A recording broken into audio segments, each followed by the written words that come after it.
gave up a TV job to start a podcast in your basement. If that doesn't scream midlife crisis, I don't know what does. It was Championship Sunday here in Indianapolis. What's the mindset then coming in as a defending champion? I want to win. No, I want to win. The young lady over my shoulder, Caitlin Clark. Not the best looking guy. And I don't think anyone's going to sit here and say, Matt Randazzo was really good looking. What has this last month, 2 months, 3 months been like for you? It's an important fan base for the Fighting Illini, is it not? It is. He turned 69 years young last week. You look good, Coach. Oh, try it. Thank you.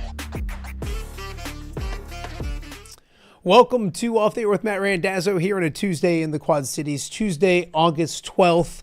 Thank you guys so much for joining us. A fun show coming your way here on a Tuesday in the Quad Cities. If you're watching us live on YouTube, we appreciate that. Thank you. If you're watching us on YouTube in general, whether it's live or the YouTube channel, thank you for that as well.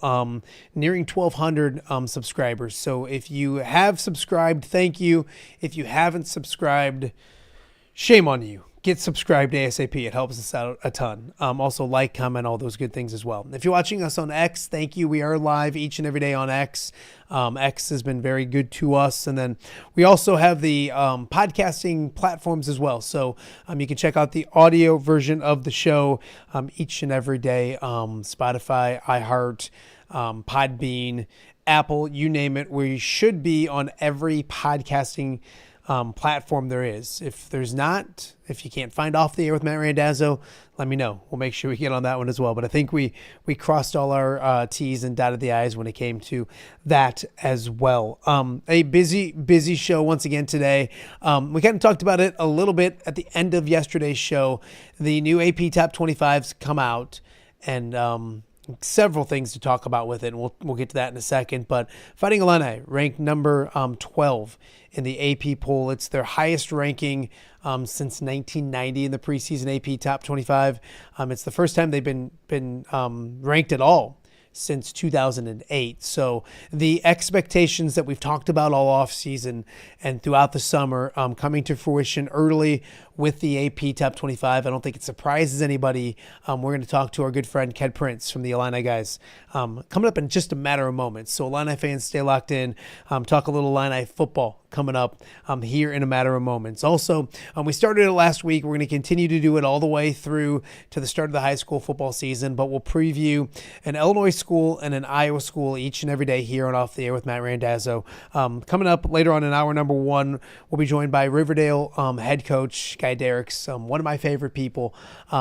Riverdale a couple years ago didn't have varsity football. They went 0-9. Last year they won 4 games. You could tell was kind of building and going in a really good direction. They have very high expectations this year, and I think they have them on themselves as well. So it'll be a fascinating conversation coming up later in hour number 1 with Guy Dierikx, Riverdale football. Excited already about the season. And then in hour number 2, we'll head down to Mediaplis. Brian Borrison getting ready to start his 17th season, maybe his 18th season. We started doing the math with it, and I'm starting to think it might be year 18. But anyways, he's been there for a long time. He still looks like he's 32 years old, but he's been there for a long time and had a lot of success at Mediaplis. We'll take a look at what the Bulldogs look like this year, kind of the tradition and legacy that was started under Coach Borrison.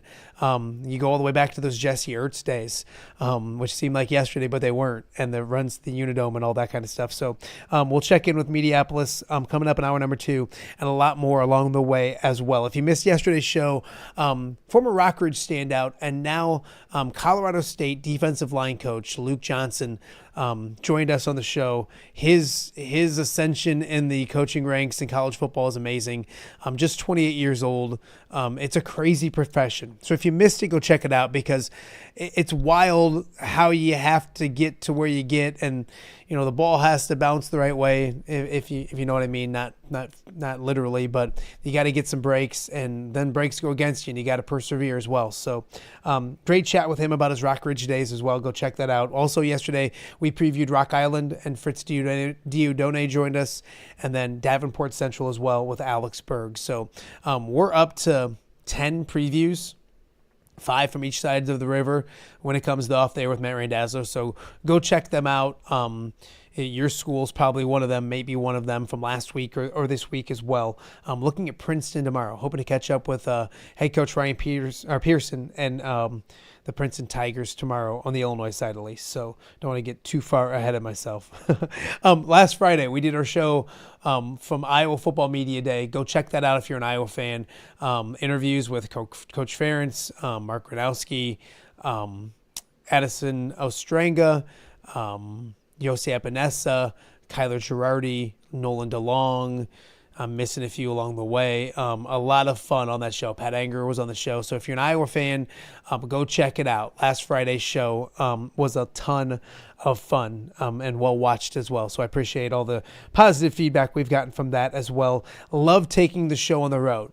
Speaking of which, coming up this Sunday, we'll take Off the Air on the road once again. We're partnering with View from the West to have a View from the West kickoff party, kind of focusing on, obviously, with View from the West, the Illinois side of the river and high school football.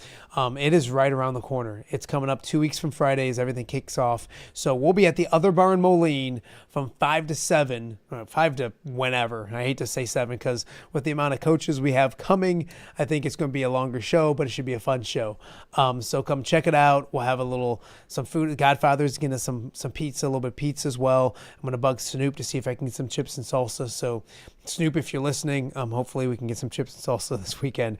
And then great drinks and all that kind of stuff. So the Other Bar in Moline, so that is Sunday. So we were not going to have a show on Friday.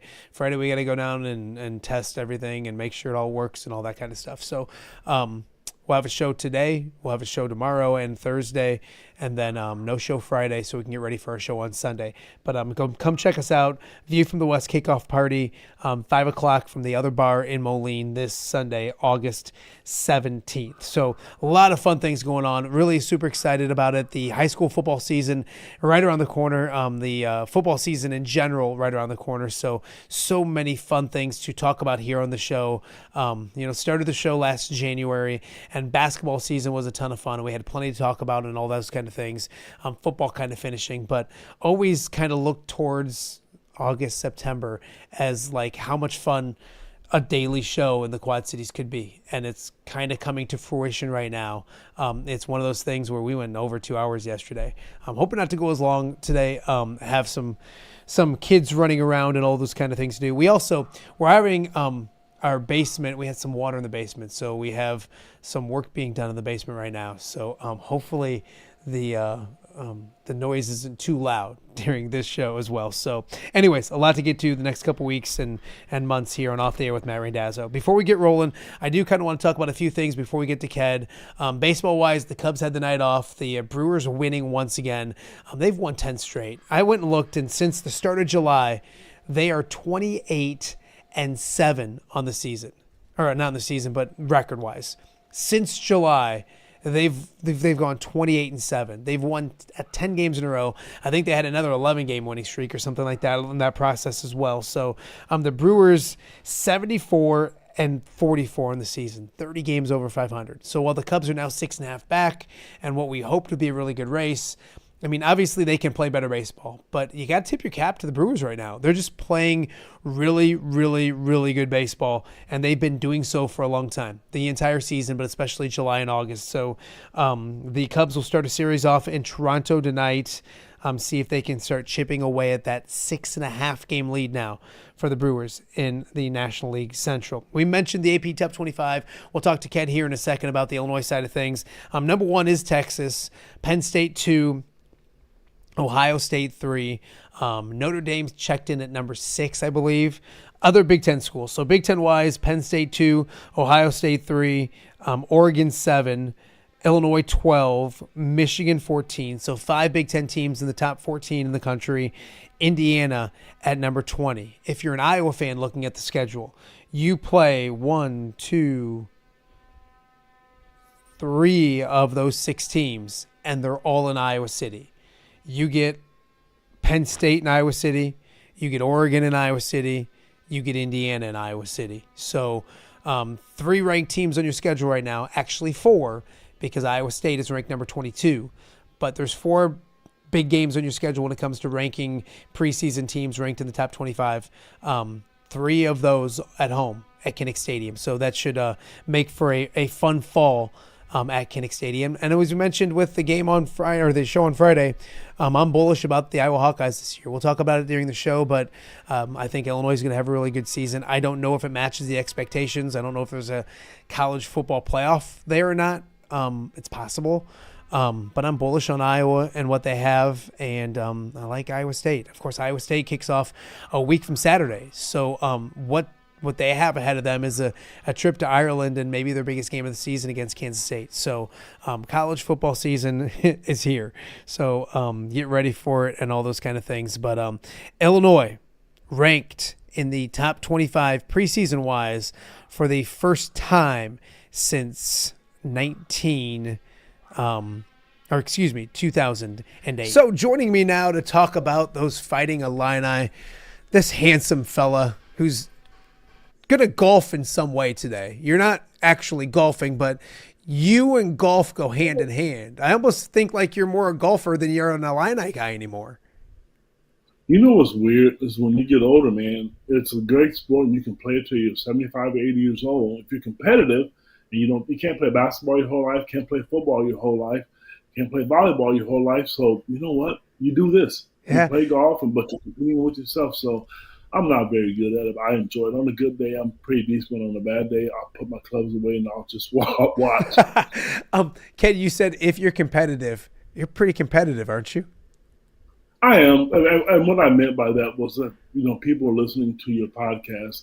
If you are a competitive person, you've done that your whole life, it's tough for some people to just hang it up and not do anything. Yeah. But what I've seen, though, not just because you asked about golf, there's a lot of people out there golfing more now.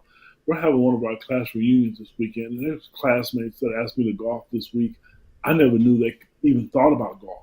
So it's different. I mean, it's a really good sport to play. It's hard, but it's a good sport to play, I think. It's funny because it's one of those sports where you can be awful all day, and then you'll make one shot, or you'll hit one perfect shot, and that'll get you coming back next time because you forget about all the terrible shots you had. You had that one that looks good. So, well, I love it. You got to get back to work eventually. So enjoy the final weeks of summer as you can. I want to talk Illini with you, obviously. Nobody wants to hear about your golf game or my golf game or anything else. Number 12 in the AP top 25. And we've known it, and we've I don't want to say hyped it, but we've known what this season could be and the expectations going into this season. Did you expect 12 when the coaches poll came out last week and now the AP poll coming out now? Is that where you expected, or what did you expect number-wise? I'm being totally transparent here. Yes, I did. The reason why I felt that way, not, covering the school is great. You read all the social media stuff, but when you look all summer, when you see all these off-sites, whether it be On3 Sports or Fox Sports or CBS Sports, they had Illinois in their top 15. So it was a no-brainer. And, back in the day, I used to get a vote for that. I mean, I was able to vote for that, so I understand how it works. And so if you, don't know a lot about schools and you have to cast a vote, you go online and you look and you see everybody else. So if they had Illinois as one of their top 15 teams, it was going to be a no-brainer, to be honest with you. I wasn't surprised. Ked, when you look at it too, I'm an old school. I love the AP poll. I don't think it has as much input with all the way they do college playoffs and all that kind of stuff. But I'm that guy. I don't know if you're like that, but I did. I was, when the AP polls came out and the coaches poll was probably back in the day, it was the USA Today coaches poll and then the AP poll. I was that kid that got up and got the newspaper because I wanted to know where my team was ranked. I don't know if it holds that kind of weight anymore, simply because of the way the season ends and the playoff system and all that kind of stuff. But I think you're old school. Isn't it cool to say that your team's number 12 or number 10 or number 15? I like the rankings when it comes to being a fan. What do you think? I do too. I mean, no matter how you look at it, it's great exposure. And it is good. I mean, it's right now, I think I like the old school part. You're right. It was great to get up and get the newspaper or, you sit up and you watch, ESPN Sports because that was the only thing that was really on. Yeah. Now there's everything under the sun to see that. But it's really unique, and I know the fans are excited about it. And when I saw it, the first thing I did, I looked at Illinois. I can't lie to you. And the second thing I did was look for Iowa, and I didn't see them. And the reason I'm bringing this up, and this is not to take a shot at Iowa, is because when Brett Bielema got the job, but before he got the job, Illinois fans always said they just want to be Iowa and Wisconsin. That's true. They just wanted to be Iowa, to be relevant, to know when you played a game, you weren't going to get beat 63-0. When you look at this poll, it's just this year, so I'm not stupid. They replaced Iowa and Wisconsin. Neither one of those teams are in the top 25 in 8 people. That tells you that. And people will never say it publicly to me online, but to my face, Matt, I'm telling you, because I know you cover the university, and now congratulations on your new gig because you're working for them a little bit. I can't tell you how many people have said to me privately they are so upset that Illinois hired Brett Bielema before Iowa had a chance. They will never put that out and just say it, but I mean golfing in your golf tournament, I golfed in other tournaments. I was in one last weekend, and the guy said it to me. But they never forget to bring up that Tiger Hawk. They always do that to me as well. But yes. That's Anger's get out of jail free card with that. He's just like, well, they had to hire a guy with a Tiger Hawk just to turn their football program on. But you look at, and I want to focus on Brett for a second because he gets the credit. He simply does, Ked. And you look at it, it's the first time they've been ranked in the AP preseason poll since 2008. It's their highest ranking since 2000. That's not last year. That's not 5 years ago. That's not 10 years ago. I mean, that's a long time ago, and we've talked about it. It's been a struggle in Champaign, and he's the guy who's changed it. He deserves, and I know he'll be modest and all those kind of things, but he deserves the credit for this. This is the Brett Bielema effect. It was a good hire at the time when they did it, and it's come to fruition. It's been one of the best hires in Illinois football history, in my opinion. Your thoughts? Matt, I don't want to disrespect any of the former players. Brad Hopkins is a guy that played at Moline, had a great successful NFL career. But I'm going to tell you, Illinois football stunk, and I'm using that word professionally. It was ugly. Sure, they had one-year wonders. I mean, one of my favorite years was when Ron Turner was there, and this running back named Rocky Harvey. Man, it was a bad program, and nobody wanted the job. You had Shauna Green on, and I don't remember this part, so please forgive me, but I've heard her say to me personally and on interviews, people said to her, why are you taking this Illinois women's job? You're just asking to be fired. You're asking to ruin your career. Everybody thought the same thing with the Illinois football program. Now, one guy who felt, I thought Lovie Smith was lazy. He should have succeeded. He was really lazy because the fan support, the media. I remember I drove down there. CBS, NBC, Fox, everybody, ABC, they were all down there to just, and he did nothing with it. So it is amazing. And for a lot of people, people know I golf, but I also not professionally, I fish in bass tournaments. And a lot of the guys will say the same thing. Can you believe Illinois football's ranked? Because, Matt, they stunk. And as a guy who's covered them and been around them for over 20 years, I was one of those guys. I wanted to be Iowa, Wisconsin. I was never asking to be Michigan or to be Ohio State. Just go in, fill the stadium up, win 9 or 10 games. And I tell you what, Iowa fans, for some reason, I said this before, you better be careful what you ask for. Because, you can hire a guy, the whole dynamics of the program can change. And for college football, you only play one day a week. That's why it's so important, Matt. You have to win those games. And whether Illinois wins 10, 11 games this year, I'm going to be honest with you, I don't really care.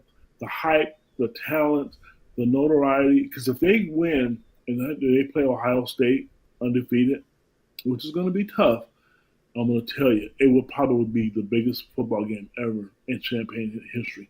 Yeah, no, the thoughts of the matchups that can come are pretty exciting for Illinois fans for sure.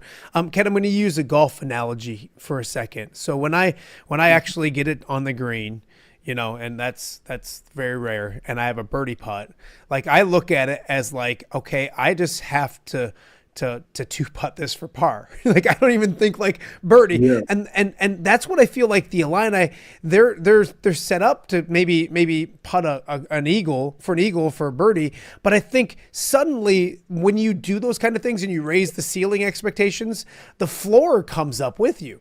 Ked, if they have a disappointing season, the 8-4 is probably going to be disappointing. Like, think about that, 8-4, and that's what Iowa's done.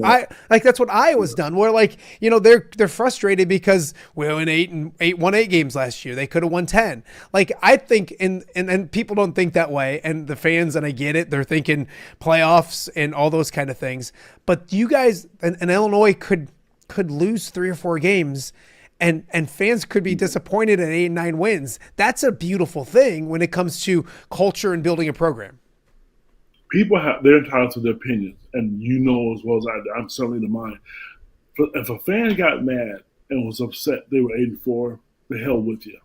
Because go back and look. Yeah. I'm telling you, I remember it was hard for me to sit there, and I would get mad at opposing coaches. I'm gonna give you an example. I think the one last time I only played Iowa in Champaign, I was 63-0. I was so mad at Kirk Ferentz because he wouldn't stop scoring. But you know what? It wasn't his fault. They were just running the football. They were running the football at the first quarter. Matt, the first quarter, and I'm like, I was so frustrated. So for the fans out there, stop. Because, one, you can't control it. And I'm not stupid enough to not understand. The ball bounced their way last year. They could have lost to Purdue last year. They lost to Minnesota, who I think is the reason why they didn't get into the college playoffs last year. It can happen. It's college football. A team could have a scheme, things just don't bounce your way, balls falling off your fingertips. It could be a number of things that's costing you the game. And in football, you only get so many snaps.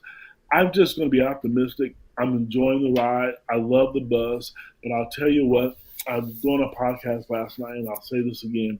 The thing I love about Brett Bielema and Brad Underwood, and this is not to leave Shauna Green out, is that when they both got hired, they wanted to be. This was a kind of a dream job for those two guys.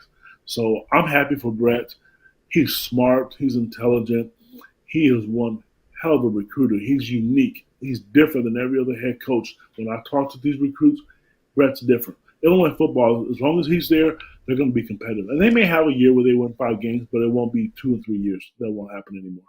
You keep on bringing up Shauna. You know Shauna grew up an Iowa fan. So again, to fix your women's basketball program, you had to go get a Hawkeye. To fix your football program, you had to go get. I'm just kidding. I'm kidding. I'm an employer. No, I have to represent Iowa a little more these days because they pay me a little money now and then. Hey, also I get it. I'm a Lions fan, Ked. Like last year they went 15-2, and 15-2, and they lost in the first round of the playoffs or after the bye. And I'm like, my kids were distraught, and I'm just like, dude, they just went 15-2. I remember 0-16. So like, if you've been through it, like you enjoy more. I'm a Cub fan. I mean, you're a Cub fan, right? Yes. I mean, 2016, like, and then the next year was not awful, but it was disappointing. And people were like, wow, they could have won 2. I'm like, shut up.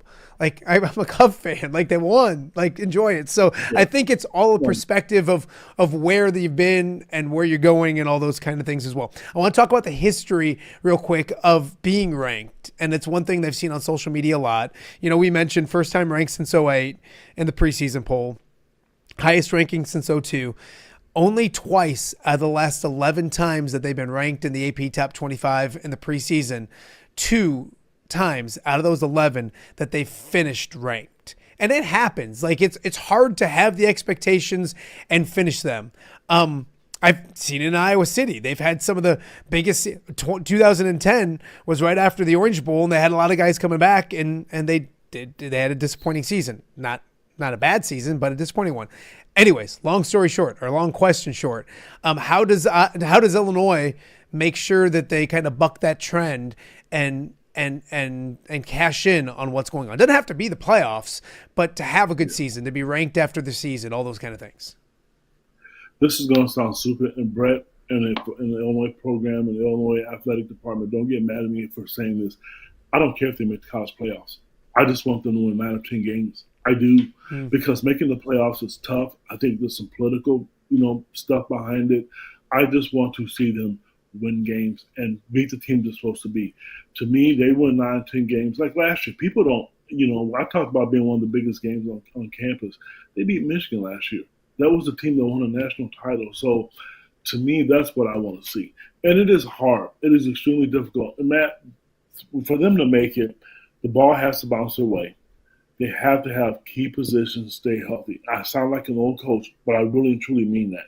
You cannot go out there and have guys. Well, it's going to be a little bit easier because there's depth this year. In the years past, before Brett got there, if you lost a quarterback or if you lost somebody, the season was over. But I don't believe that to be true anymore. But I think also to add to that, they're not going to sneak up on anybody. They're just not. Everybody's going. Like I was on Twitter yesterday for the first time in probably, or X, whatever the hell you want to call it, for the first time in 5 years. I did something I said I would never do again. I engaged in like a little kid war.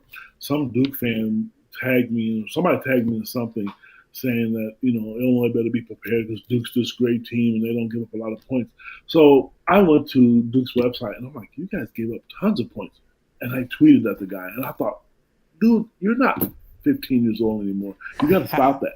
But it felt good, though. I can't lie to you. It felt good to do it. I bet.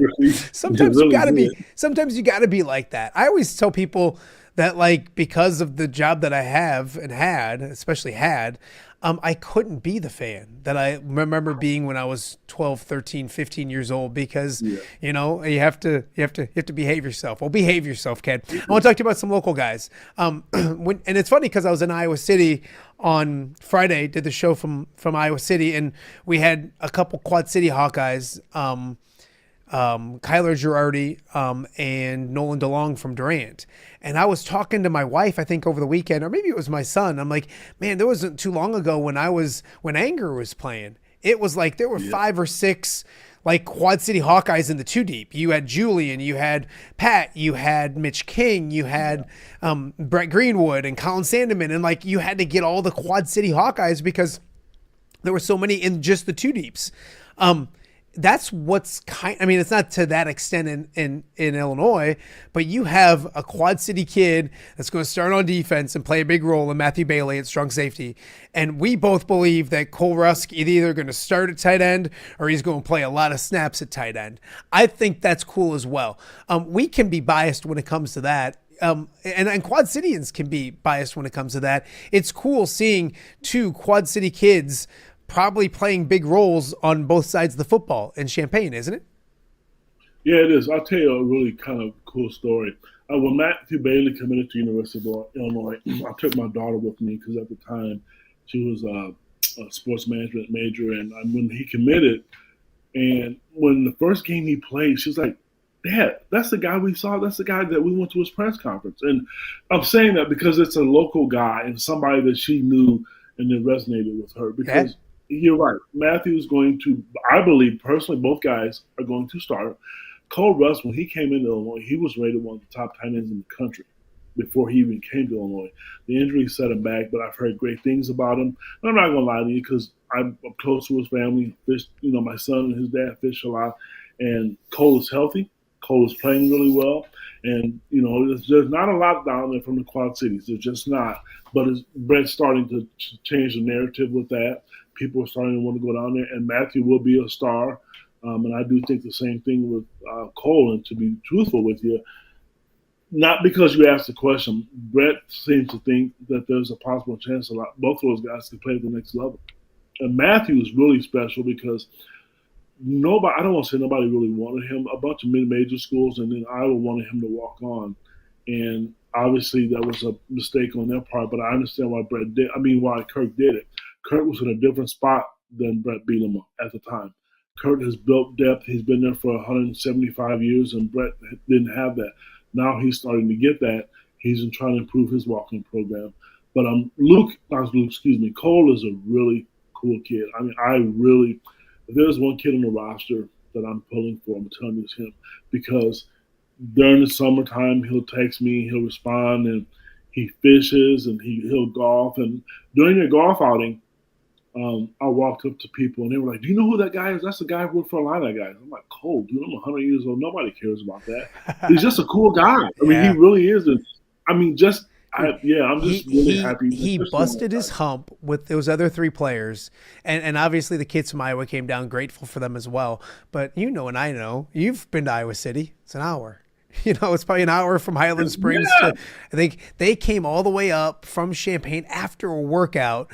We're busting hump he got here late, and they were apologetic because they were late. I'm like, are you kidding me? Like, you guys literally just did what you did yeah, I cannot say enough. And so, yes, you're biased. I am 1000% biased. I want those two young men, and Matthew Bailey was on the Quad City Hawkeye train. That's what they do. They go get Brett Greenwood. They go get Joe Conklin. They go get Jake Gervais, those guys that aren't being recruited the way they should. They bring them on as a preferred walk-on. Matthew Bailey would have had a scholarship in 6 months at the University of Iowa and all those kind of things. But Brett messed it up because he saw that he could swoop in, and he did a great job of doing it. Before I let you go, I don't want to keep you too much longer. I just want to go with most important players. I'll do sleepers next time I get you to come on here. But look at both sides of the football. We'll start on offense.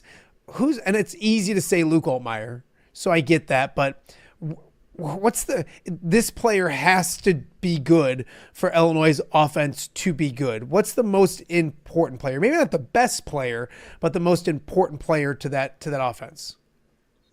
I'm going to say Cade Fagan, and he's a running back, and he looks like the Hulk, and I'm not kidding you. He literally looks like the Hulk. I remember before he got hurt, sitting in the press box where my seat is at the football games, the NFL scouts sit to the right of me.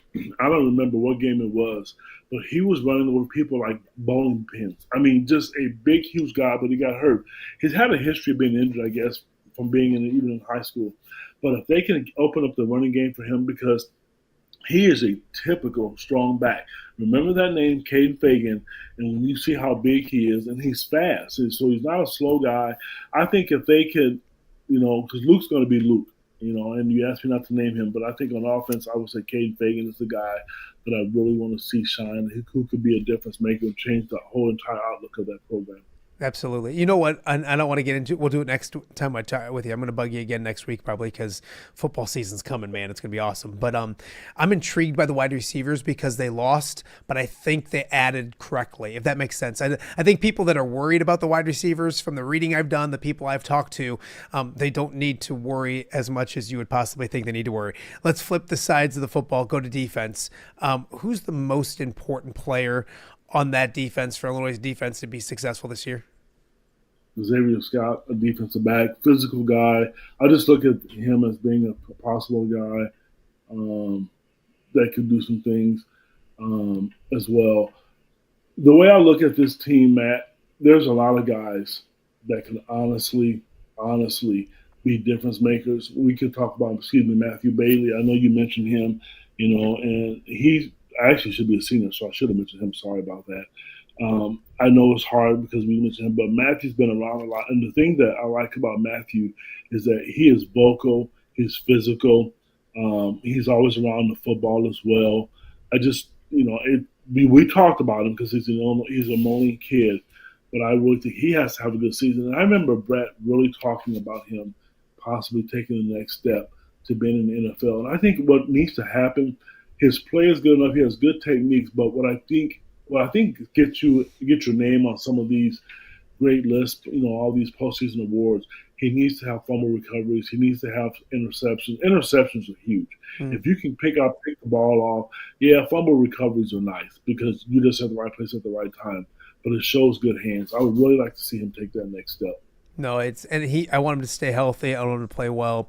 I think he's a guy. I mean, I think we could look at it as the Quad Cities where, and you mentioned Cole playing at the next level. I think he can play at the next level. I don't know if and I don't know what it looks like, but I know that kid, just get him in a camp. Get him in a camp, let him work, let him do the things he needs to do, and he'll find a way. But like you look at him, you look at Matthew Bailey coming up soon. Charles Jagosal, if he can get healthy, like he's a guy who's going to hear his name maybe in the first round of the NFL draft, depending on how his season goes. So, which is kind of cool for our area as well. Last one, I promise. It's a quick one. If I told you can only watch Illinois football this season or Illinois basketball this season, and you don't get to watch the other one, which one would you do? And I know how much you love basketball. I got to be nice because I think I made Brad Underwood, man. I did a podcast last night. We named our top 5 coaches, and I had him at number 2. I don't know. You told me you weren't going to surprise me, and you did, Don. I just thought of that as I did it. I know. It's a good question. Because I know you in basketball. And here's my thing, too. Basketball, there's more games. You know what I mean? I have an answer. Here's what I'm going to say. I'm going to say I would rather watch Illinois football because here's why. Illinois basketball has always won. They've always won, and it's no disrespect to the basketball program. You guys know how much I eat and breathe, Illinois basketball. It's like asking you to pick your favorite kid. Literally, it's like asking you to pick between Keelan and Kennedy, although we know you like Kennedy more. It's okay. Yeah, I understand. Well, I do too. They fight. They literally get mad at me because he'll get mad at me because I don't fish more. She'll get mad because I don't golf more. And you then have when Ked, your kids are fighting over you. You did something. You did it right. You did it right. If they're grown up and they want, I hope to God my kids want to spend as much time with me as your kids want to spend with you when they grow up. You did it right. That means you did it right. It's kind of weird, but you're right. Thank you. I appreciate it. Yeah, you did right. So no, here's the good news. You get to watch both basketball and football. That was just a bad dream scenario. Both are coming. Illinois football is coming really soon. It's like 15 days away or something like that. I can't. I'm messing up. Hey, I do have a question for you, though. Yeah. I know I'm not the host of your show. Yeah, you Why are. is Iowa not ranked? Why is Iowa not ranked? Because they lost a lot of players. I think there's just a lot. I think it's fair. I thought they probably could have gotten more votes. I didn't expect them to be ranked. I didn't. They lost 2 really good linebackers. They have questions and unknowns on defense. And like if you're looking at Iowa football team and you're saying the strength is the offense, which I think it's going to be a lot better. But if that's nationally.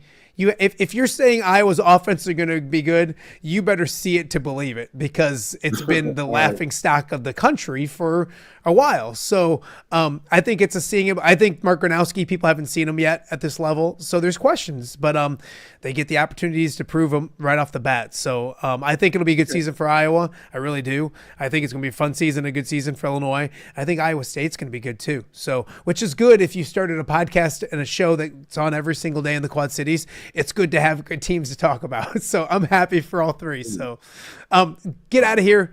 Go golf. Tell Kennedy I said hi. Slap Keelan when you see him for me, and we'll talk to you again real soon. See you, man. All right, buddy. That is Ked Prince joining us talking Fighting Illini, ranked number 12 in the country, and it's good. I got both helmets up here. It's going to be a good year for both teams, and I'm waiting for somebody to send me an Iowa State helmet as well. So we got more to get to. Coming up after the break, we're going to continue looking at the high school football teams around the area. Our previews continue on the Illinois side with one of my favorite people, Guy Dierikx at Riverdale, who 2-3 years ago didn't have a varsity team. Their expectations are extremely high out at Riverdale. We're going to talk with him and much more straight ahead on Off the Air with Matt Randazzo on a Tuesday right here in the Quad Cities. All right, be honest. Are you craving Hungry Hobo again? You know, that fresh sliced meat piled high on those amazing sandwiches, hot off the grill chicken and steak, with all those delicious toppings, the biggest and best selection of baked potatoes, or simply some waffle fries dipped in cheese. Well, now that Quad City favorite is even easier to get. Download the Hungry Hobo app today. Order ahead, skip the line, and earn rewards all at the same time. There's Double Points Monday and exclusive specials as well. With 12 locations in the Quad City area, it's Hungry Hobo, now even easier to find, but still hard to resist. Rafferty Funeral Home, dedicated to serving families in the Quad Cities since 2007. Hi, welcome. Yeah, come on in. An experienced staff plans each service to reflect the unique life and legacy of your loved one. Rafferty Funeral Home is proud to serve our community with dignity, respect, and compassion, helping you to celebrate your traditions and lasting memories no matter your faith, culture, or budget. Rafferty Funeral Home in Moline. Call today to discuss prearrangements.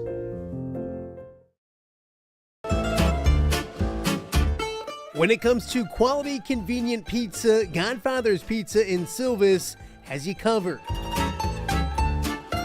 featuring a beautiful dine-in area, delivery, and a carry-out window. Godfather's Pizza is that pizza you grew up with, not a convenience store. You see, at Godfather's Pizza, the dough is made fresh daily. That mozzarella cheese is shredded fresh and never frozen. And those toppings are abundantly piled high each and every time. Locally owned and operated since 2010, Godfather's is a huge supporter of local athletes right here in the Quad Cities. So come on by and check them out at 1211 Avenue of the Cities in Silvis. Order online at godfathers.com and reunite with that same delicious pizza you grew up with.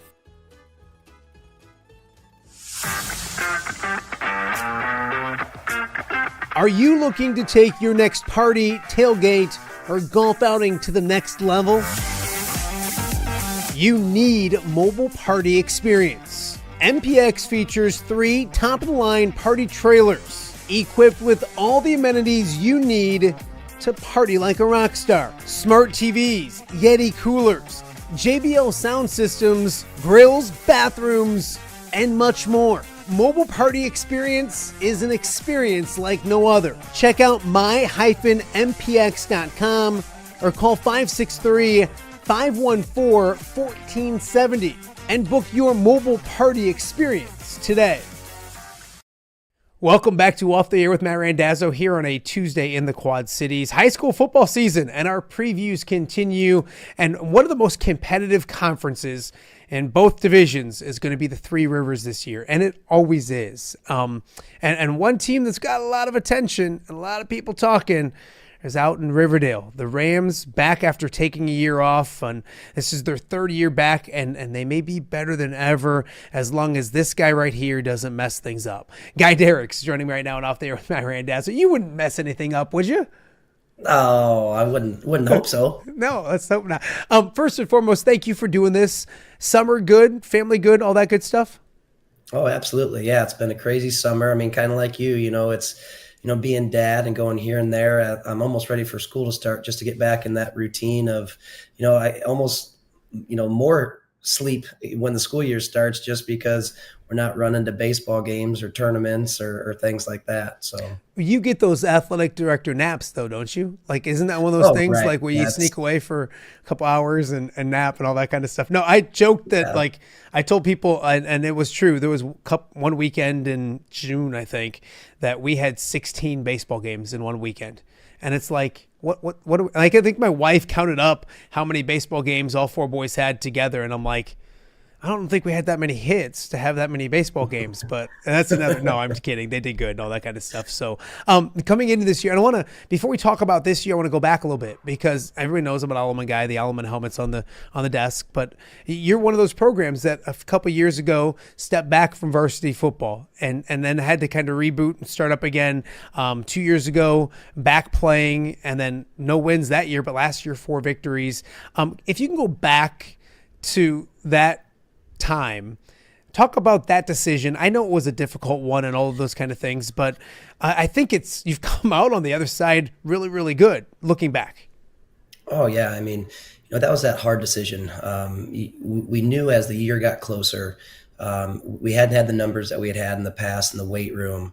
And then kind of coming up to it, there were a good handful of returning starters, linemen that we kept getting closer and talking with them, and they didn't know whether or not they were going to come out. And then we got, really close to camp there, and they're like, yeah, I'm not going to come out. And then kind of those dominoes started falling. And so it's a tough situation to be in. I mean, my heart broke for, those seniors and even juniors, but by that time I think there were 4 seniors and going to be only 2 juniors.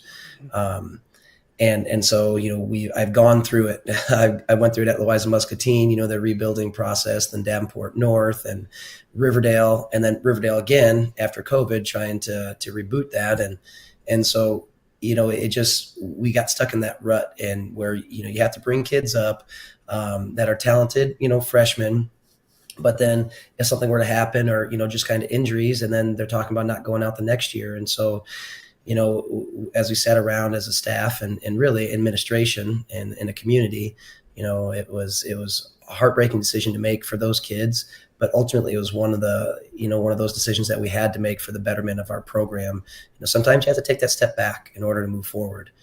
And then through that process, we invited the whole community in, and I mean, there were probably 2 or 3 different meetings where our cafeteria was full with parents from 5th grade all the way up through high school seniors and kids that didn't even play football, but they're just kind of interested to hear what we had to say. And there were some that ultimately decided that they weren't going to stick around, but there was an even larger group that we rebooted.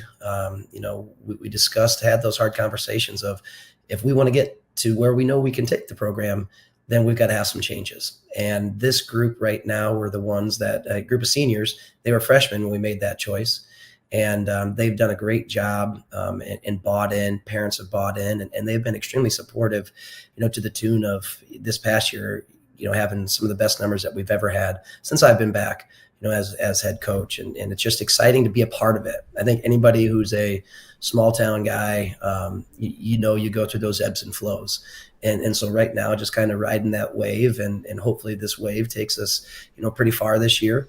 But these kids did it. They're the ones that worked hard, and these families have bought in. I mean, parents driving, kids to weight rooms and 7-on-7s, and they've done a great job. And just kudos to them for buying in, for sticking with it, and really being wholeheartedly invested in what we had to do. You kind of mentioned during those times you got to look towards the light at the end of the tunnel. That light at the end of the tunnel is pretty bright this year. And obviously we mentioned first year back, you're going to take your lumps and didn't win any games. But last year was a very successful season, and you could kind of start seeing it coming. And now this year expectations are high. Those seniors, were freshmen, are now seniors. When did you realize that this senior group could be pretty special? Was it before you rebooted? Was it like last year when you started seeing the results on the field? When did you and your coaching staff realize that this senior group was pretty special? Again, I think, when we had that kind of come to Jesus meeting, that year where it was, we were able to, the entire coaching staff was focusing on those 18 kids that were in the program at that time. And so focusing on at the JV level and really holding those kids accountable, maybe to a little bit more extent, just because we had all the coaches looking at, the younger kids. And so, doing it the right way for a longer period of time. And then them, really, they've taken ownership over it. And so that next year as sophomores, that group of seniors, or as sophomores, they were acting like seniors. And so throughout the course of these last 3 years, they had to grow up fast. They had to grow up quick. But I mean, slowly but surely they get the other kids, when you have, a player-led team and servant leaders that are doing the right things and getting other people to buy in, that's when you know that you really turn that corner and take that next step as a program. You look at last year, we mentioned 4 victories last year, and just a really good progress made. How important was that? I know you don't want to look backward, and we're going to talk about this year's team in a second, but it seems like these guys learned how to win or got a taste of winning, which is something when you went from not having a varsity team to 2 years later to start seeing that success. Was that important for these guys to maybe reap some of the benefits of the journey that had been? Yeah, I mean, I think each year everybody defines success differently, kind of going into it. And so over the course of the last few years, our definition of success was a little bit different than, a Princeton or a Rock Ridge or a Newman, from our conference. So we've had to redefine success, what that means. And it's coach talk, right? Everybody says it, get a little bit better every day, get that 1%. I mean, but that was really what our focus was. And so we really had to buy into that, and we can't control how big or how many seniors or how fast some of those other teams were that we were playing. We just had to focus on us doing the right things. And we did. And slowly, it's my belief, one of my favorite quotes of Dwayne Wade is, my belief is greater than your doubt. And so it's not having the rewards, and we weren't, getting much of that success from what other people would say outside of the realm of wins at that point. But we knew that we had something brewing. We knew that we were doing the right things. And when you do the little things right day in and day out, eventually it's going to come. And for those kids to see that and be a part of that and feel that was just awesome. And, the taste of success is nice, but then when you come that close, we lost two games, really close to being 6-3 last year, so that taste of victory kind of is a little bit bitter still over here on this side of the river. And so we're using that to really try and push us and propel us to, hey, we got close, but this is what could have been. And so that was been our mantra, all summer, all year. Guy Dierikx joining me right now and Off the Air with Matt Randazzo. You said definition of success. So I'll ask you, every team's is different. What is this year's definition of success? How do you set expectations, things that this group wants to get done? I think with first practice today, we went over expectations and what we expect from them, what they can expect from us. And I think like we talked about, right? Every team is going to set their definition of success. And the kids' definition of success this year is playoffs. And so, I think depending on what their goals are, what our goals are, as coaches, we can draw. Every offensive play is designed to score a touchdown, right? Every defensive play is designed to stop the offense from scoring a touchdown. It's not so much about the X's and O's, about the Jimmies and Joes and their beliefs and what they can do. And so we're at that point now where, okay, if that's the case, then the way that we coach, the way that we're going to do things is going to be, a little bit harder, is going to be, because as coaches, most of us get into it because we enjoyed our experience and we had success. And so we've been there. You can, all the cliches, right? You can lead a horse to water, can't make him drink, whatever it is. But this is that group that, okay, if you want it, then we can take you there. But you guys are going to be the ones to do the work, and they have so far. I know we're just one day into practice, but the off season has been phenomenal for us, and I'm looking forward to really seeing how that pays off for them. When you look at this upcoming season, take me through some strengths of the Rams this season. Take me through some of those guys that were freshmen a few years ago that are now seniors that'll be big parts of what the Rams want to do this fall. Yeah, well, our entire running backfield is back. Gage Heinsohn was a second team running back last year, and he shouldered the load for the last 2 years and going to be a third year here. Kane Beckett was a first team all conference guy last year. We're able to be creative to find ways to get him the ball. We led on the offensive line. We had Marcus Bennett, who was a first team guard last year, as well as Jackson Fritch, who was a honorable mention guard as well for us. And so, we've got experience not only in the backfield, but also, but also up front. And so that strength is there, returning a lot of linemen with a lot of playing experience at the varsity level. And so, these juniors or seniors, are playing like seniors and redshirt seniors, because as much as they've had to play. And so that leadership that they've had, and now we're starting, used to be, the word pass at Riverdale over here was a 4-letter word and not a good one, and so now we've got some guys that have put a lot of hard work into it and are able to, expand, and we're going to be able to be a little bit more multiple and open things up. We've got a lot of playmakers that we have to try and find ways to get the ball in space.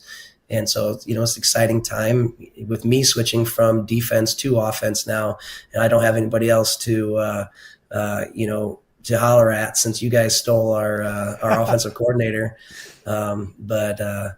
No, exactly. It's going to be one of those exciting times. Then on the defensive side of the ball, returning a couple all-conference guys in the defensive backfield, and Jackson Tegler and Landon Peterson, a couple linebackers. They're going to step up. They're sophomores for us that played a lot last year. Brady Rogers and Lucas Dunbar did a really good job. And then, in the defensive front end, Elliot Freeze is returning, and have a lot of guys that played a lot more that we're really looking forward to helping us out and be leaders out there.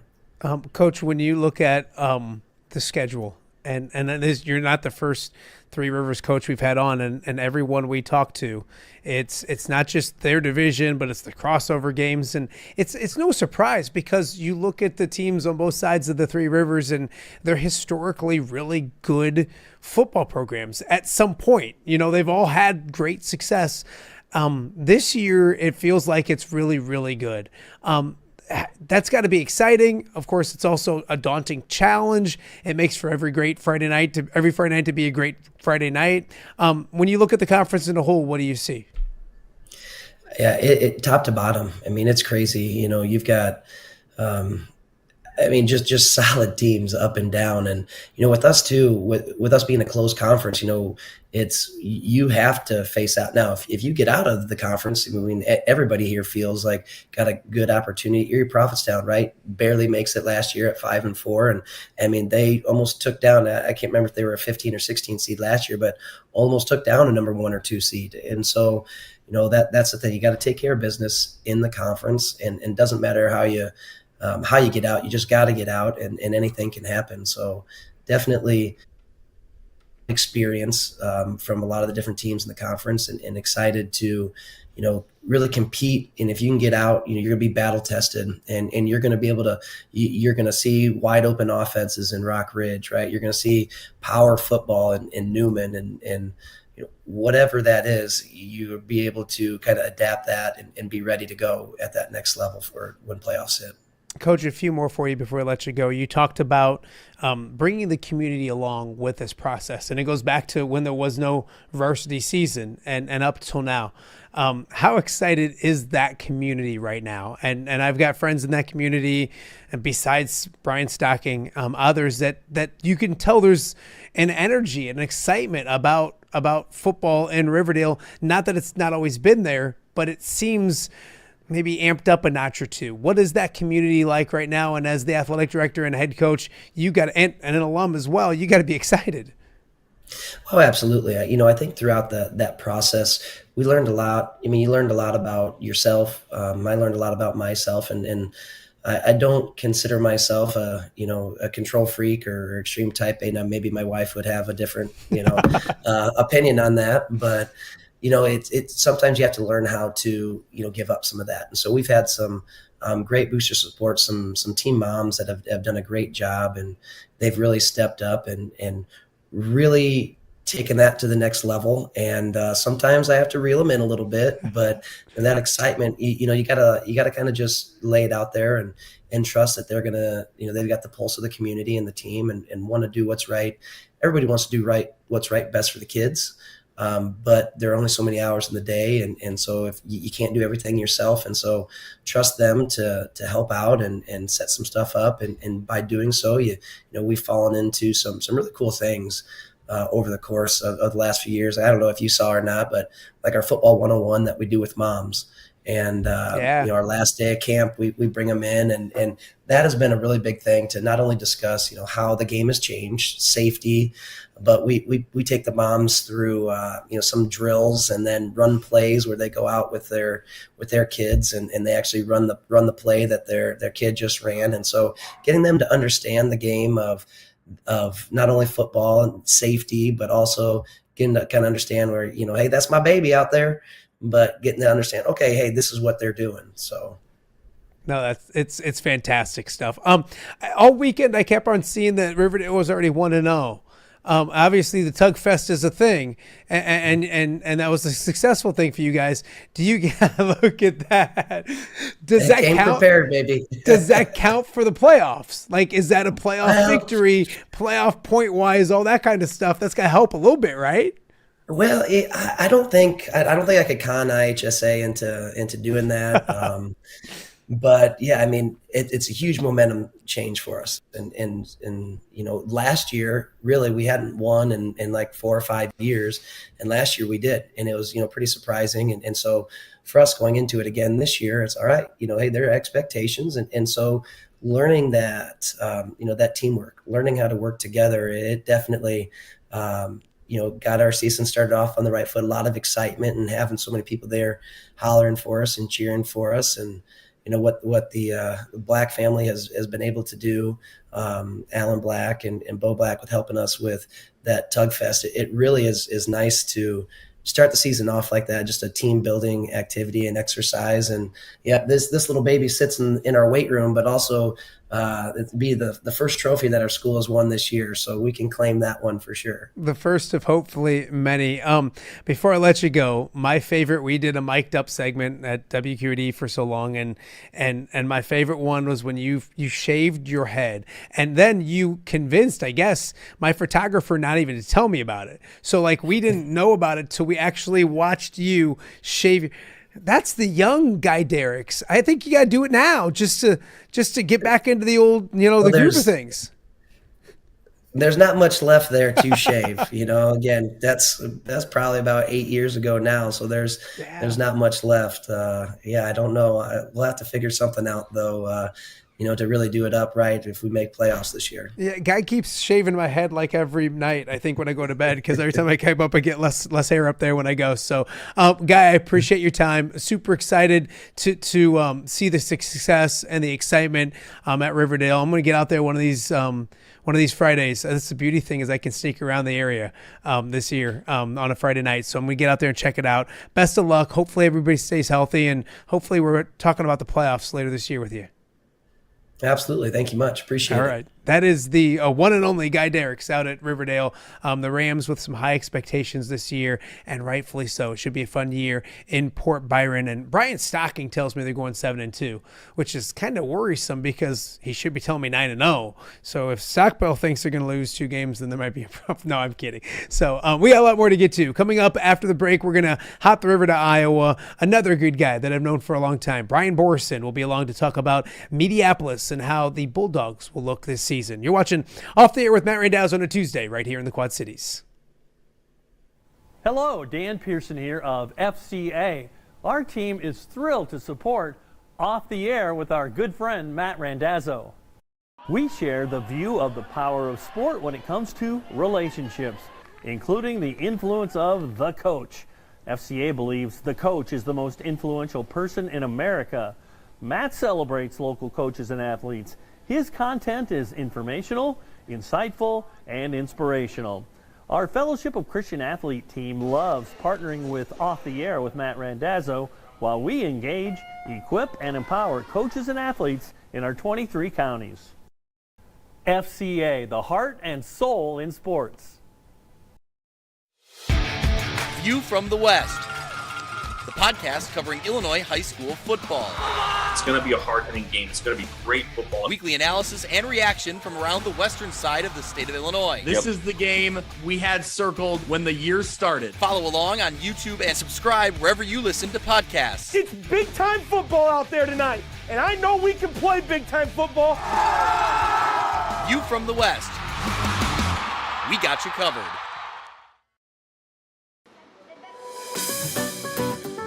Are you looking for the Quad City's best chips and salsa? There's only one dude to turn to. Right on. Snoop. Hand-cut chips, fried fresh with that crunch you've come to love. And the most addicting salsa with delicious fresh ingredients each and every time. Pick up your chips and salsa, queso, enchiladas, and much more at the Stern Center in Rock Island. To place your order, simply call the man himself. It's Snoop at 309-314-8197 and find out for yourself what the rest of the Quad Cities already loves. Welcome back to Off the Air with Matt Randazzo here on a Tuesday in the Quad Cities. It's been a fun time. Since last week and into this week, we've been doing our OTA high school football previews, talking to a coach from Iowa and Illinois every single day that we do Off the Air until, of course, the season opens 2 weeks from this Friday. It's coming extremely fast. And on the Iowa side, we're going to head south a little bit and talk to our good friend Brian Borrison, head coach at Mediaplis. And Coach, it's weird because I know, I knew you'd been there for a minute. I don't want to call you the old guy, and you don't look like the old guy, but this is year 17 for you at Mediaplis. Is that strange to hear? Did it fly by? Kind of when you hear that, what goes through your mind? I mean, it kind of takes you back a little bit. And I mean, the biggest thing is it brings up a lot of fun memories. A lot of times with, you spend all this time with these young men through not just the season, but the school year and the summer and whatnot. And you build relationships with them. But it has went by fast. And now as you're getting into this, you confused, like, did we do this before? Did we not do it before? Like, when was this? And what year were these people? When did they play? And what was the score of this game? And, everything kind of starts to run together. So when you kind of feel like you're losing your mind, you're probably am actually. So it's funny. Before we started, we talked about, like, I won't say the glory days, but man, you look like you're honestly like in your 30s now and maybe late 20s. And 17 years ago, you looked like a baby almost when those, and not right away, like Jesse Ertz and those guys. I'm thinking back to those years. And I just asked you what Jesse Ertz was up to and all that kind of stuff. Man, there were some really fun times. And early in your college career, if you could tell young you or give young you any advice now from those days, what would it be? It's not always going to be that easy. 100%. We were extremely blessed with, a handful of years with some really outstanding young men and extremely talented players too. So, I mean, you look back on a lot of things that worked and you kind of like scratch your head and like, we really did that. Some of the things didn't even make sense that we were doing, but it's proof that when you have really talented kids, they can overcome maybe some bad coaching or things that don't always make sense. But yeah, a really outstanding group of kids. I think the thing with that group in particular that I've never been around a group for those couple years that were more competitive. I mean, I'm thinking back to those camps we would have preseason practices, and you're like, man, I don't know if this thing's we might not be able to finish this thing. Cause I mean, we're on the edge of multiple fights and so much smack talk happening back and forth. And as a young coach, like, I don't know what we're doing here, but we got to keep going. And ultimately they kind of help police themselves, but some great memories of those guys, and it's fun to catch up with them now whenever you run into them. And it's funny when you talk with them, none of them really bring up any games. They don't bring up scores of things. It's always like the memories or the different events that they did together, or, having a team wing night, every week and doing those things and just all the stuff that it's football related, but it's not X's and O's and plays and scores and this and that. It's the fun. It's the stuff that you kind of make your memories on. And it was a fun group for sure. Absolutely. You look at it too, and they won a lot of games, and we're going to talk about this year's team too, I promise, but they set a great foundation for what's been one of those programs. So, when I did it for a long time, and I'd look at the schedules each week, and you have to get to Mediaplis because it's competitive football. It's good football. There's winning football. They helped lay a foundation that you guys have continued to this day, haven't they? Most certainly they have. And I think with that, you look at, when you have a group that does things the right way, like they did. And heck, you look at it now and like we got the kids that we have now. I mean, some of them were barely born. When you look back at, they were little tykes, or they were, somewhere throughout there. But, as you go through, you can kind of see like, this is what football at Mediaplis looks like. And, there's a level of expectation that, from year to year to year to year, like, these are the things that we're going to do. And this are the things we're going to ask you to do. And those guys were great at that. There wasn't anything that they didn't do. They bought in to, lifting and running in the summer. They bought into doing all the 7-on-7 stuff. They bought into being multi-sport athletes and playing a lot of different things, all the things that we preached, and then it just kind of builds off of each other. And I think the biggest thing is that they really kind of, really made it a football is a big deal in the community, and a big deal. And they took it to a whole nother level. And, we've been able to kind of, continue to try to build off of those things going forward. You said they show people what Mediaplis football should look like. Well, let's get to this year. What does Mediaplis football look like? Obviously, day one of camp yesterday on Monday. Here on Tuesday, you probably got a laundry list of things that need to get better and all that kind of stuff. I know you coaches. What does Mediaplis football look like so far as we head into the fall? Well, definitely not a finished product right now, and that's to be expected. It's day one. We had a little camp last week where we kind of installed a bunch of things, but right now we're trying to work on getting people in the right positions, trying to have them learn offense and defense and special teams schemes and whatnot, and really trying to hammer on some of the basic fundamentals before we get crazy with all the other things. I think it takes a little while for kids to get back into the routine of it, what practice looks like, the tempo that we want to run, and the pace of the drills and the things we're asking them for. And it's an adjustment. It's an adjustment for our older guys that, they have to remember back to what they were doing last year and the year before. And for our younger guys, it's brand new, and they're swimming like crazy. They're all over the place. And, so right now it's just, we got to keep reminding ourselves, and, we have an outstanding coaching staff of guys with a ton of experience. And we just, keep reminding ourselves, okay, it's slowly, it's a day by day process, try to get a little bit better each day with it, and try to hammer out those things. But we're encouraged by what we've seen so far.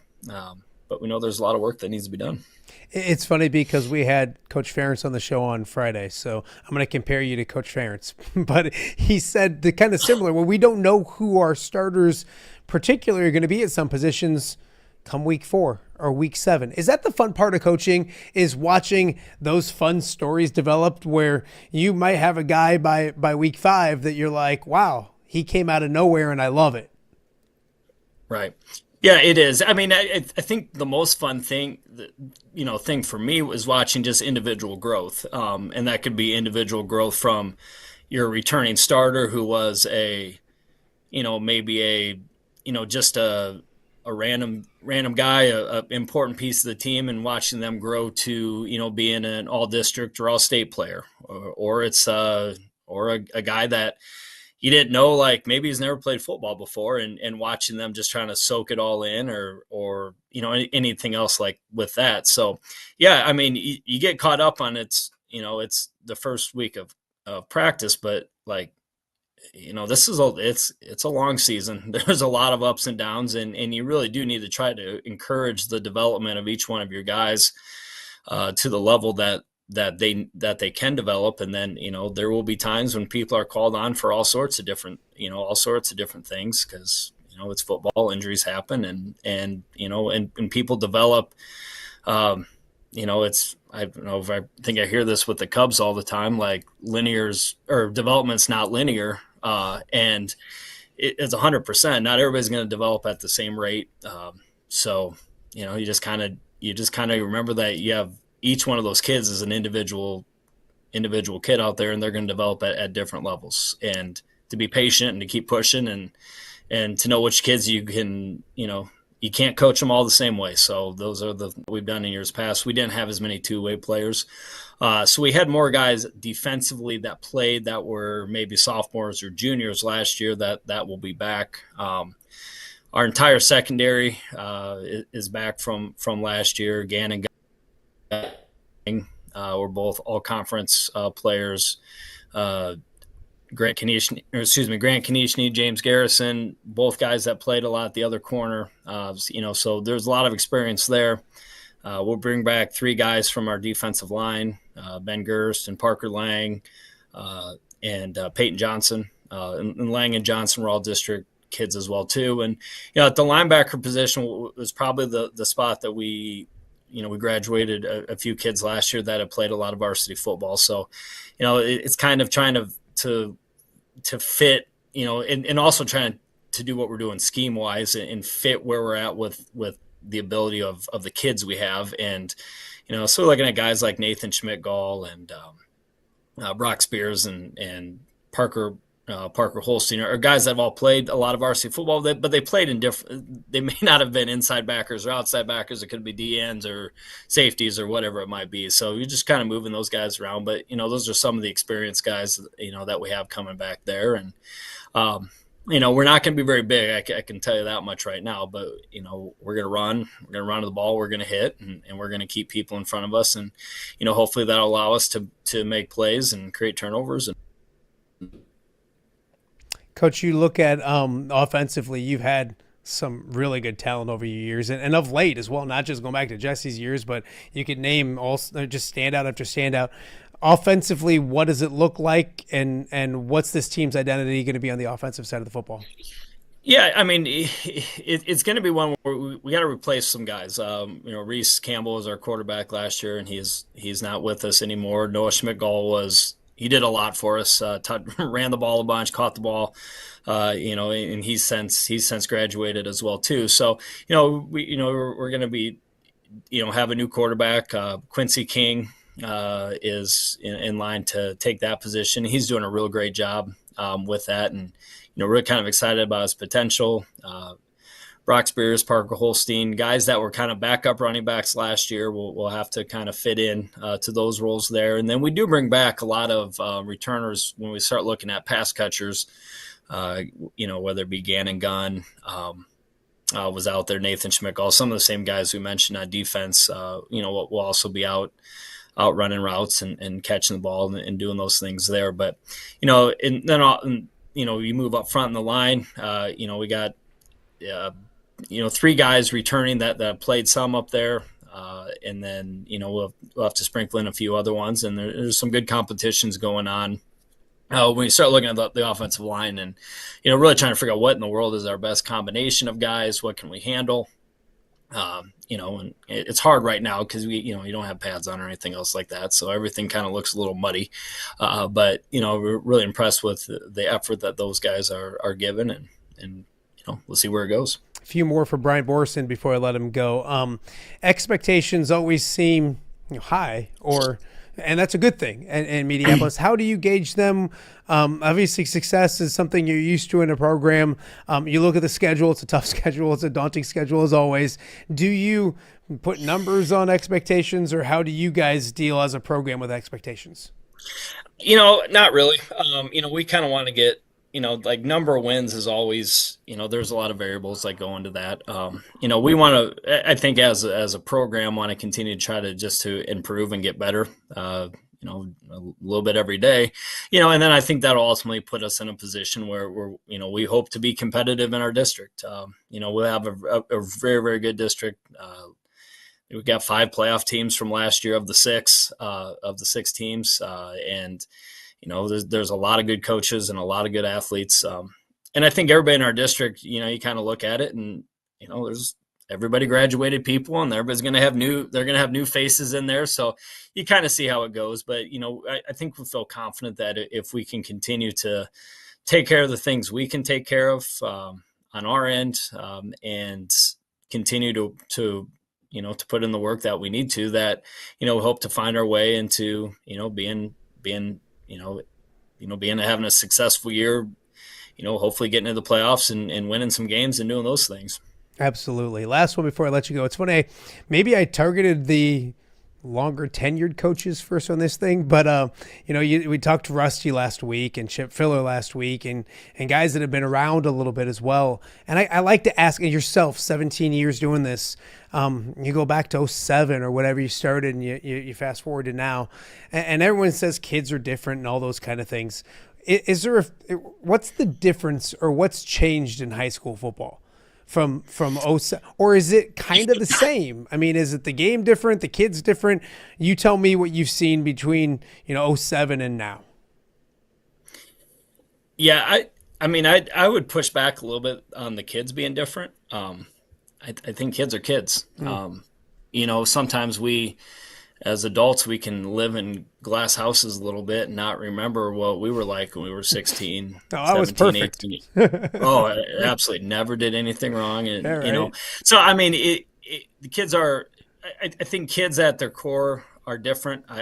Are not different. I think they still want to be coached. I think deep down that they still like the camaraderie that comes with football, which makes it a little more of a unique sport. We're not.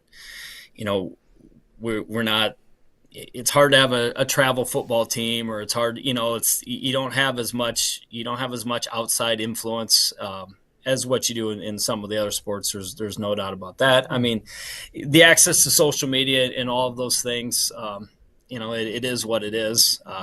There's good to it, and there's certainly some things that aren't so good to it. But I think it's all about how you frame what you want. What the expectations are for your kids. Now the game has changed, I think, in a lot of different ways.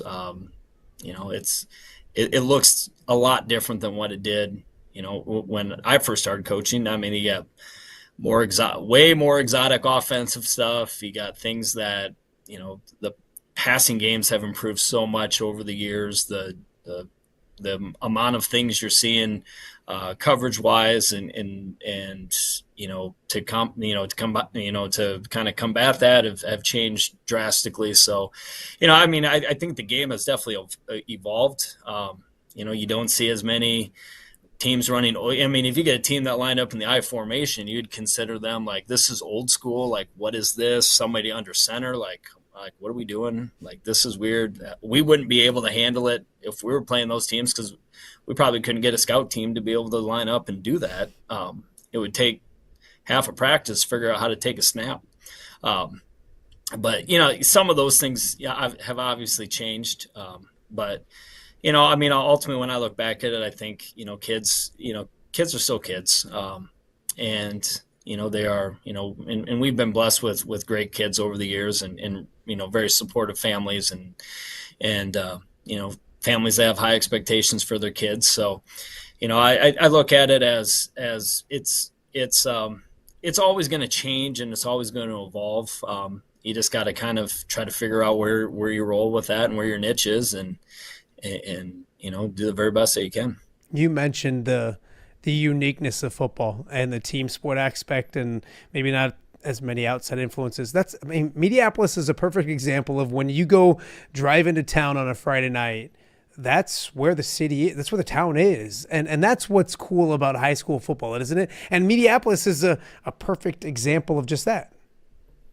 Yeah, it is. It's small town Iowa football. I think some of the things that are cool, like you drive around town and, look at a Friday after school, and there may be 3 or 4 pickup football games that are going on in people's yards, and, kids kung fu fighting each other out there. And, or you go to the, some of the best action on a Friday night is in the playgrounds and other areas around the football field. Those are where the real battles are occurring. But yeah, kids like, I think kids like to be a part of a team, and they like to feel as though they are a part of something maybe bigger than themselves. And football is a great example of that. Like you got to have everybody. You got to have everybody on the same. We don't need to go cliche here, but you got to have everybody on the same page, and you got to have everybody kind of doing their job to the very best of their ability. And if you do that, then you have successful teams. And if you don't, then you certainly don't have, you're certainly going to struggle with that. And there's a lot that goes into that. There's a lot of buy-in. There's a lot of, leadership, that needs to be not just from the coaches, but with players and all of the good things that they can do. And, I think with your best teams, you usually have the best leaders that are within the teams. And, yeah, leadership may look a little bit different now than what it did back then, if we kind of circle back to the question before, but there's many different ways to do it. Absolutely. Well, Coach, I've appreciated the time. Man, you make me feel old because, we've been doing this together for a long time. I appreciate it. Wish you guys the best of success, and go get a bunch of victories this fall. Okay. Awesome. Well, I really appreciate the opportunity, and excited for you and all the fun things that you got on the horizon, and I know you'll do great. I appreciate you. Brian Borrison, head coach of Mediaplis. Be good, Coach. Thank you. Thank you. All right. Obviously, that time of year where football season right around the corner, always a fun time. One of those fun. I didn't get to do it as much. I didn't get to sneak down to Mediaplis the more I got into maybe the sports director's role, but it is. You go into Mediaplis. I can remember when they got that new field, and it was really cool looking and everything, and that makes me old because it's probably not a new field anymore. So we got a lot more to get to. You're watching Off the Air on a Tuesday right here in the Quad Cities. All right, be honest. Are you craving Hungry Hobo again? You know, that fresh sliced meat piled high on those amazing sandwiches, hot off the grill chicken and steak with all those delicious toppings, the biggest and best selection of baked potatoes, or simply some waffle fries dipped in cheese. Well, now that Quad City favorite is even easier to get. Download the Hungry Hobo app today. Order ahead, skip the line, and earn rewards all at the same time. There's Double Points Monday and exclusive specials as well. With 12 locations in the Quad City area, it's Hungry Hobo. Now even easier to find, but still hard to resist. Rafferty Funeral Home, dedicated to serving families in the Quad Cities since 2007. Hi, welcome. Yeah, come on in. An experienced staff plans each service to reflect the unique life and legacy of your loved one. Rafferty Funeral Home is proud to serve our community with dignity, respect, and compassion, helping you to celebrate your traditions and lasting memories no matter your faith, culture, or budget. Rafferty Funeral Home in Moline. Call today to discuss prearrangements.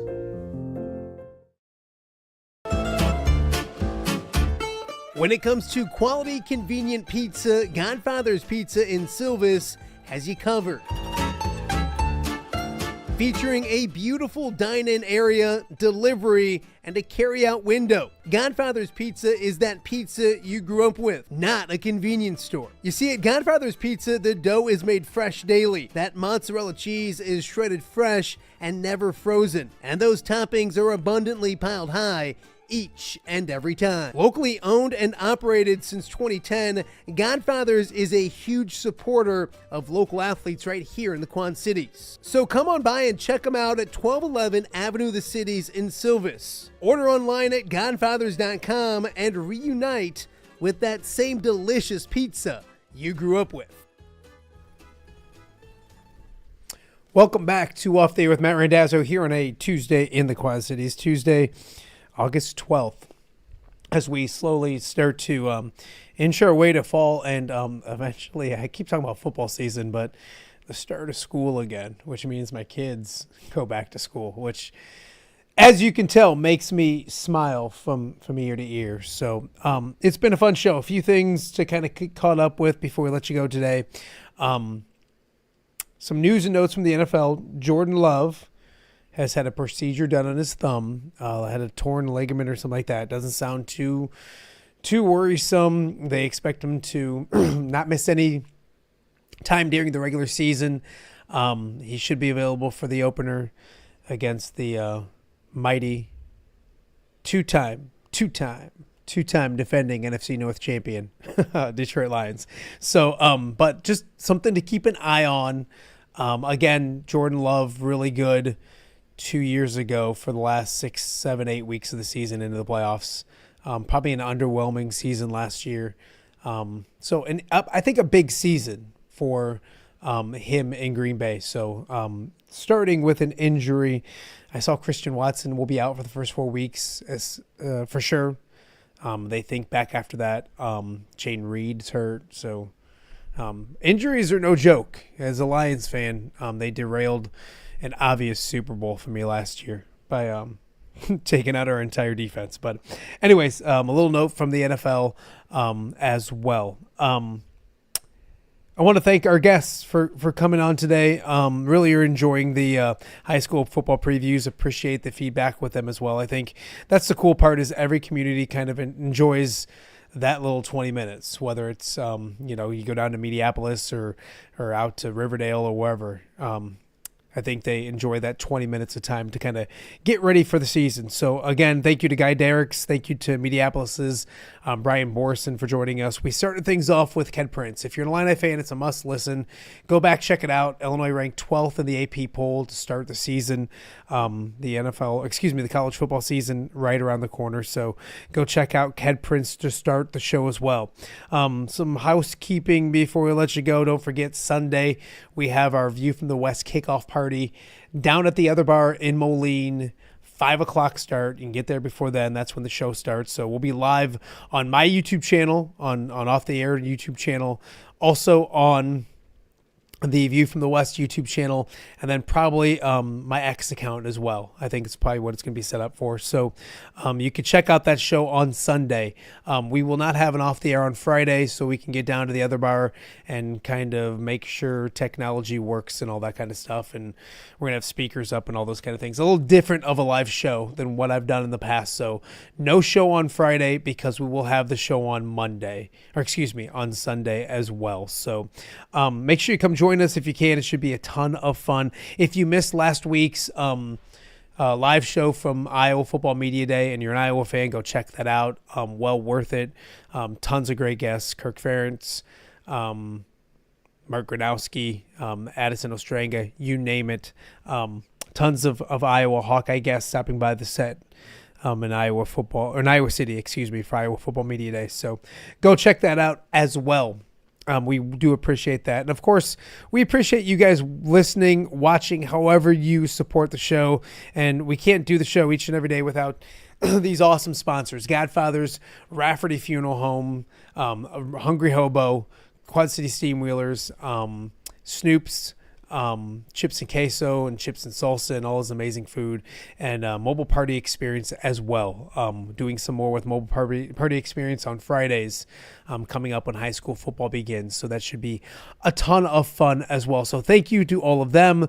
Excited about getting Skiles Driving School up as a sponsor here real soon, wrapping up that commercial promo, all that kind of stuff, but they'll be jumping on board here in the very, very near future. So excited about that as well. And if you're interested in sponsoring or partnering up with Off the Air with Matt Randazzo, we'd love to have you. No better time than right now with the football season rocking and rolling and college football right around the corner. Of course, there'll be plenty of Hawkeye content on the show, especially with mine being the pregame host of the Iowa Football Radio Network. And, of course, we'll keep you locked in on the Illini high school, make fun of the Bears along the way, hopefully watch the Lions win a lot of games, all that fun stuff. It's a great time of year. So if you're interested in working with or sponsoring, reach out on any of these social media platforms. You can, or get a hold of me. God knows too many people have my cell number. Sometimes I feel so. We want to thank you guys for watching the show. We'll be back here with another show tomorrow, some more high school football previews. I think my buddy Tom Kakert, I might track him down for tomorrow. Also trying to track down Chase and Randall, hoping to get him maybe tomorrow, if not Thursday, on the show. And we're going to catch up with Corey Ross as well, possibly tomorrow, kind of wrap up the Quad City Steamwheelers season and what a season it was. If you get a chance, go listen to my little Randazzo's rant from yesterday's show, just about the Quad City Steamwheelers and their successful season. And it's funny, my wife said it's not a rant because it's positive. I'm like, well, rants can be positive. It's just a little rant. So it's a positive rant for sure. So thank you guys for watching Off the Air here on a Tuesday in the Quad Cities. We will see you guys back here tomorrow.